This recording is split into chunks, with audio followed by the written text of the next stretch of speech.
Imagine this. You're only 8 years old, and suddenly a crown is placed on your head. The people of your country bow before you. Soldiers stand guard. Leaders look to you for decisions. You're not going to school. You're not playing games. You are now the king. That's exactly what happened to a young boy named Josiah. But his story isn't just about a boy becoming king. It's about courage, doing what's right, and helping an entire nation remember God again. Long ago in the kingdom of Judah, something very unusual happened. A boy named Josiah became king when he was only 8 years old. When the people placed the crown on Josiah's head, he was just a child. The palace was filled with grown leaders, soldiers, and advisors. They were all much older and wiser than he was. Because Josiah was so young, trusted leaders helped guide the kingdom while he grew up. But even as a child, Josiah was learning about the history of his people and about the one true God. The kings before him had made many bad choices. They had led the people away from God. Idols were worshipped across the land, and even God's temple in Jerusalem had been neglected. But Josiah would not follow their example. As Josiah grew older, something important began to happen in his heart. The Bible says that while he was still young, he began to seek God. Instead of following the bad examples of the kings before him, he chose to follow the ways of David, the faithful king from long before. Josiah wanted to do what was right. By the time he was in his 20s, he began making big changes in the kingdom. He ordered idols to be removed and began turning the people back toward God. But the biggest moment in Josiah's story was still about to happen.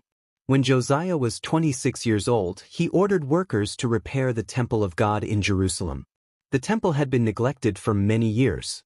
Dust covered the floors, and parts of the building were broken. While the workers were cleaning and repairing the temple, the high priest Hilkiah discovered something incredible. Hidden in the temple was an ancient scroll. It was the Book of the Law, the sacred teachings God had given his people long ago.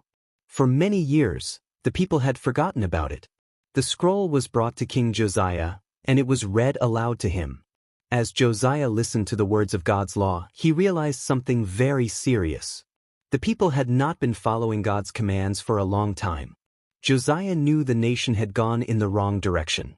But instead of ignoring the problem, he chose to lead the people back to God. Josiah gathered the leaders and the people of Judah together. Then the book of the law was read out loud so everyone could hear God's words. Josiah made a promise before God and the people. He promised that he and the nation would follow God with all their hearts. Across the land, idols were removed. Altars to false gods were destroyed. The people were reminded that there is only one true God. Little by little, the nation began to change. Josiah also restored an important celebration called the Passover. This special feast reminded the people how God had rescued them from slavery long ago. For the first time in many years, the people celebrated Passover together again in Jerusalem. The Bible says there had not been a Passover celebration like it for generations. The story of Josiah teaches us something powerful. You are never too young to do what is right. Josiah became king as a child, but he chose to follow God and lead others to do the same. Because of one young king's courage, an entire nation began to remember God again. If you enjoyed this Bible story, be sure to like this video and subscribe to Little Hearts Big Faith for more animated Bible stories. And here's a question for you. If you discovered something important that everyone had forgotten, would you have the courage to remind them? Let us know in the comments.